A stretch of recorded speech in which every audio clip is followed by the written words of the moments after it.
Assalamualaikum warahmatullahi wabarakatuh. Perkenalkan, nama saya Waode Nurizki Rahmadani dengan NIM O1A1200049.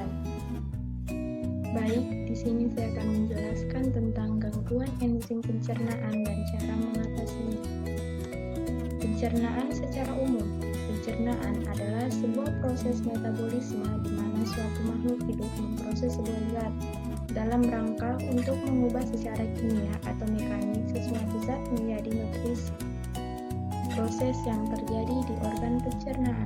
Pertama, di mulut. Mulut merupakan saluran pertama yang dilalui makanan.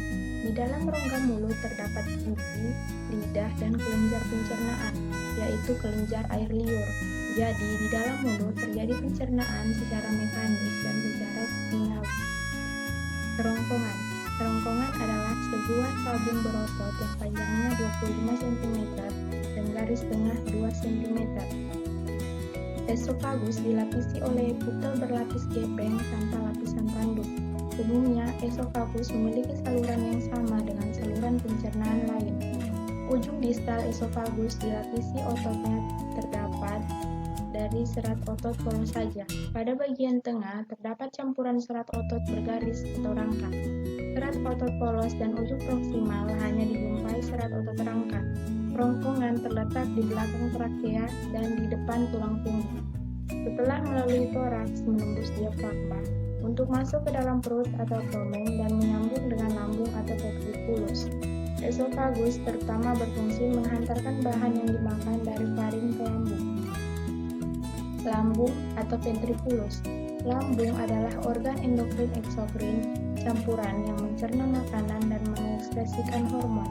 Lambung adalah saluran pencernaan yang melebar dengan fungsi utama menambahkan cairan asam pada makanan yang masuk, mengubahnya aktivitas otot menjadi massa kental, dan melanjutkan proses pencernaan yang telah dimulai dalam rongga mulut dengan menghasilkan enzim proteolitik pepsid. Makanan bergerak dari kerongkongan menuju lambung, yaitu bagian saluran pencernaan yang melebar. Lubang lambung selalu dalam keadaan tertutup, akan tetapi secara refleks sphinkter kardiak akan terbuka bila ada makanan yang masuk. Usus halus. Usus halus memiliki panjang 4-7 meter. Usus halus terdiri atas 3 bagian, yaitu usus 12 jari, duodenum, usus tengah jejunum, dan usus penyerapan ileum. Pada duodenum terdapat saluran yang terhubung dengan kantong empedu dan pankreas. Cairan pankreas mengandung enzim lipase, amilase, dan tripsin. Lipase akan bekerja mencerna lemak, amilase akan mencerna amilum, dan tripsin akan mengubah protein menjadi polipeptida.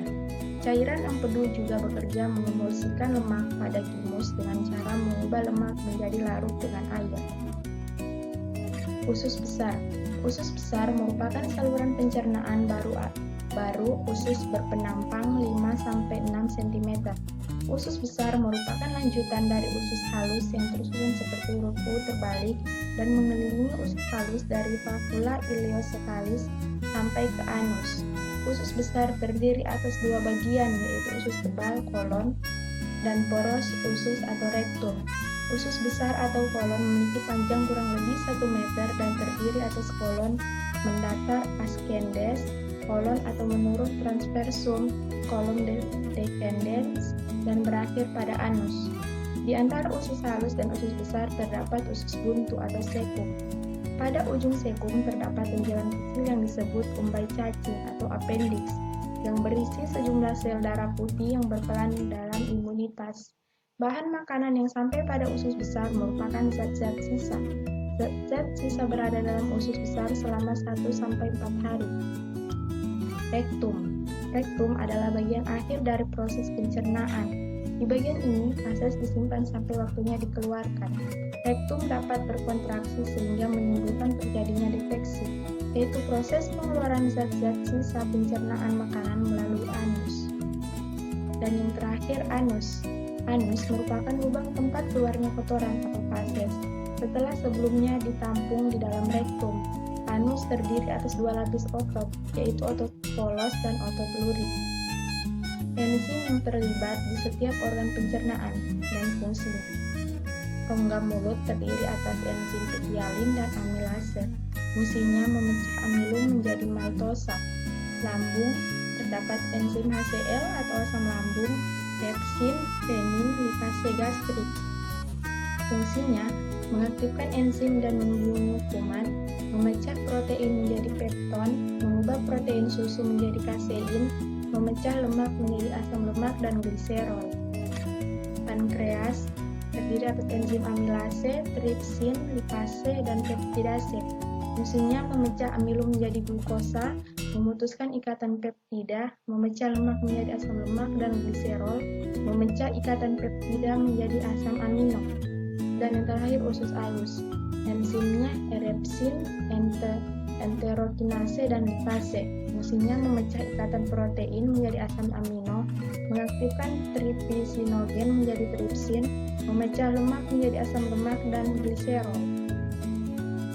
Penyakit yang terkait enzim pencernaan, salah satunya yaitu seperti diare. Penyakit yang disebabkan oleh infeksi mikroorganisme yang mengganggu flora normal pada kolon sehingga fases menjadi cepat keluar.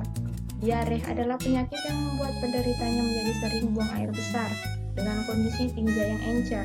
Pada umumnya, diare terjadi akibat makanan dan minuman yang terpapar virus, bakteri, atau parasit. Beberapa kondisi dapat menyebabkan seseorang mengalami diare. Umumnya adalah infeksi pada usus besar. Jenis-jenis virus tersebut meliputi rotavirus, norwalk, cytomegalovirus, dan virus hepatitis. Rotavirus merupakan virus yang paling sering menyebabkan diare pada anak-anak. Obat untuk mengatasi dan cara kerja obat tersebut. Contoh obatnya loperamid atau Imodium. Adalah obat untuk meredakan diare. Obat ini juga bisa digunakan untuk mengurangi jumlah fases pada pasien yang terpasang ileostomi, yaitu lubang pada dinding perut sebagai pengganti anus. Loperamid bekerja dengan cara memperlambat gerakan usus dan membuat fases menjadi lebih padat. Obat ini tersedia dalam bentuk tablet, kapsul, atau tablet yang meleleh.